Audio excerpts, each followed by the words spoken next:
ভোটের ঠিক আগের দিন অর্থাৎ প্রথম দফার ভোটের আগের দিন কবি শ্রীজাত ব্যানার্জির বিরুদ্ধে গ্রেপ্তারি পরোয়ানা জারি হওয়ার খবর ঘিরে রাজনৈতিক মহলে একটা তীব্র চাঞ্চল্য সৃষ্টি হয়েছে।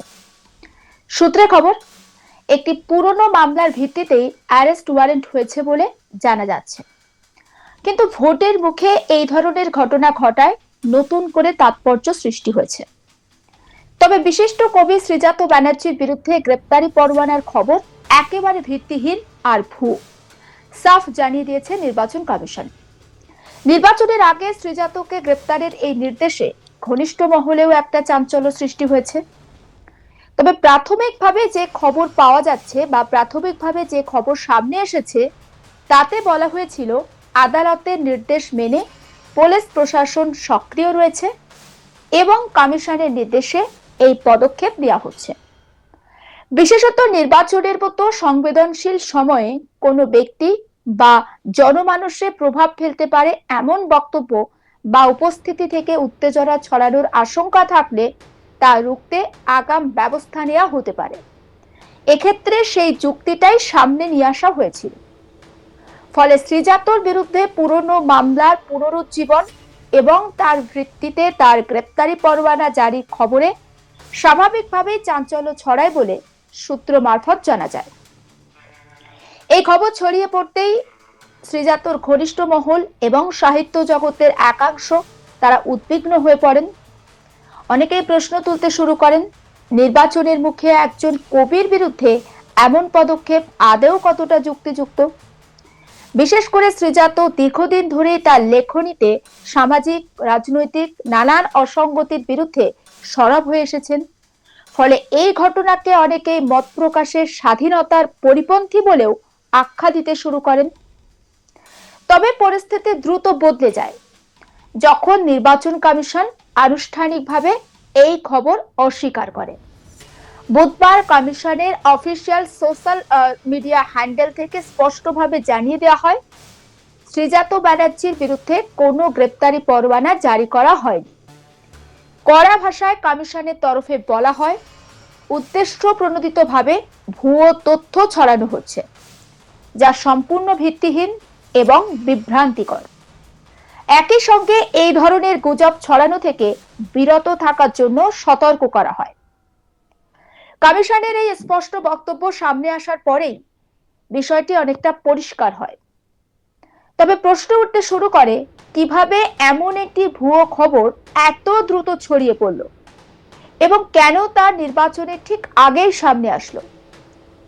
রাজনৈতিক মহলের একাংশ বলছে, এই ধরনের গুজব ইচ্ছাকৃতভাবে ছড়ানো হতে পারে যাতে ভোটের আগে বিভ্রান্তি তৈরি হয় এবং মানুষের মধ্যে একটা প্রভাব বিস্তার করতে পারে। অন্যদিকে এই ঘটনাকে ঘিরে আবারও সামনে এসেছে মত প্রকাশের স্বাধীনতা নিয়ে বিতর্ক। শ্রীজাত এর আগেও একাধিকবার জানিয়েছেন, তার কবিতায় ব্যবহৃত রূপক বা প্রতীক অনেক সময় ভুলভাবে ব্যাখ্যা করা হয়। তার বক্তব্য, সাহিত্যিক অভিব্যক্তিকে প্রায়শই রাজনৈতিক দৃষ্টিকোণ থেকে দেখা হয়, যা প্রকৃত অর্থকে বিকৃত করে। এই প্রসঙ্গে তিনি এটিও উল্লেখ করেছেন যে তার লেখাকে কেন্দ্র করে তৈরি হওয়া বিতর্ক আসলে বৃহত্তরভাবে সৃজনশীল স্বাধীনতার উপর চাপ সৃষ্টি করে। বিশেষজ্ঞদের মতে, নির্বাচনের মতো স্পর্শকাতর সময়ে তথ্যের সঠিকতা বজায় রাখা অত্যন্ত জরুরি। সোশ্যাল মিডিয়ার যুগে ভুয়ো খবর খুব দ্রুত ছড়িয়ে পড়ে এবং তা জনমানুষে একটা বিভ্রান্তি তৈরি করতে পারে। এই ঘটনা তার একটি বড় উদাহরণ হিসেবে সামনে এসেছে, যেখানে একটি ভিত্তিহীন দাবি অল্প সময়ের মধ্যে বড় আকার ধারণ করে। সব মিলিয়ে শ্রীজাত ব্যানার্জিকে ঘিরে গ্রেপ্তারি পরোয়ানার এই বিতর্ক শেষ পর্যন্ত গুজব বলেই প্রমাণিত হলেও তার রাজনৈতিক সামাজিক পরিসরে একাধিক গুরুত্বপূর্ণ প্রশ্ন তুলে দিয়েছে। বিশেষ করে নির্বাচনের সময় তথ্যের সত্যতা যাচাই, ভুয়ো খবর রোধ এবং মত প্রকাশের স্বাধীনতার সুরক্ষা, এই তিনটি বিষয়ই নতুন করে আলোচনায় উঠে এসেছে।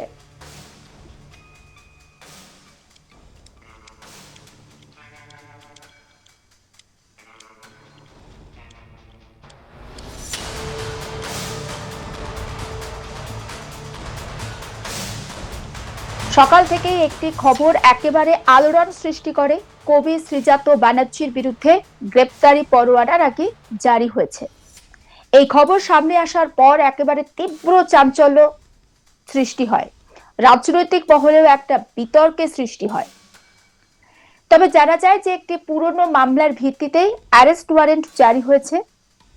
কিন্তু যেহেতু প্রথম দফার ভোটের একেবারে কয়েক ঘন্টা আগে এই ধরনের ঘটনা সামনে এসেছে, তাই স্বাভাবিকভাবে এই ঘটনাটা নতুন করে রাজনৈতিক মহলে একটা আলোড়ন ফেলে দিয়েছে। আমরা প্রত্যেকেই জানি যে বিশিষ্ট কবি শ্রীজাত ব্যানার্জি, তার লেখা অনেক সময় নানানভাবে ব্যবহার করা হয়, যদিও কবির বক্তব্য যে তার লেখার ভুল ব্যাখ্যা করা হয়। তবে শ্রীজাত ব্যানার্জির বিরুদ্ধে যে গ্রেপ্তারি পরোয়ানার খবর সম্পূর্ণ ভিত্তিহীন আর ভুয়ো, এটা একেবারে সাফ জানিয়ে দিয়েছে নির্বাচন কমিশন। প্রাথমিকভাবে যে খবর সামনে এসেছিল তাতে বলা হচ্ছিল যে আদালতের নির্দেশ মেনে পুলিশ প্রশাসন সক্রিয় হয়েছে এবং কমিশনের নির্দেশেই এই পদক্ষেপ নেওয়া হচ্ছে। কিন্তু নির্বাচনের মতো একটা সংবেদনশীল সময় কোনো ব্যক্তি বা সমাজ মাধ্যমে প্রভাব ফেলতে পারে এমন কোনো বক্তব্য বা উপস্থিতি থেকে উত্তেজনা ছড়ানোর আশঙ্কা থাকলে তা রুখতে আগাম ব্যবস্থা নেওয়া হতে পারে, এই যুক্তি এক্ষেত্রে সামনে নিয়ে আসা হয়েছিল। ফলে শ্রীজাতর বিরুদ্ধে পুরনো মামলার পুনরুজ্জীবন এবং তার ভিত্তিতে গ্রেপ্তারি পরোয়ানা জারির খবরে স্বাভাবিকভাবেই চাঞ্চল্য ছড়ায়। এবং এই খবর সামনে আসতে শ্রীজাত ব্যানার্জির ঘনিষ্ঠ মহল, সাহিত্য জগতেও একটা উদ্বেগের সৃষ্টি হয়।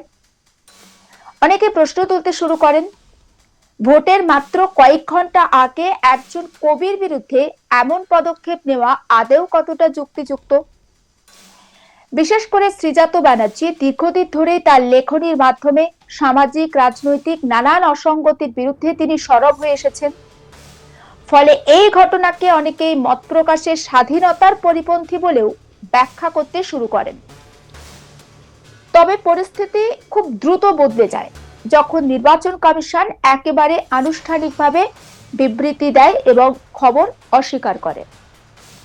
কমিশনের অফিসিয়াল সোশ্যাল মিডিয়া হ্যান্ডেল থেকে একেবারে স্পষ্ট জানিয়ে দেওয়া হয়, শ্রীজাত ব্যানার্জির বিরুদ্ধে কোনো গ্রেপ্তারি পরোয়ানা জারি হয়নি। কড়া ভাষায় কমিশনের তরফে বলা হয়, উদ্দেশ্য প্রণোদিতভাবে ভুয়ো তথ্য ছড়ানো হচ্ছে, যা সম্পূর্ণ ভিত্তিহীন এবং বিভ্রান্তিকর। একই সঙ্গে এই ধরনের গুজব ছড়ানো থেকে বিরত থাকার জন্য সতর্ক করা হয়। সমস্ত আপডেট পৌঁছে দেবো আপনাদের কাছে। নজর রাখুন আজ তাক বাংলায়। সাবস্ক্রাইব করতে ভুলবেন না।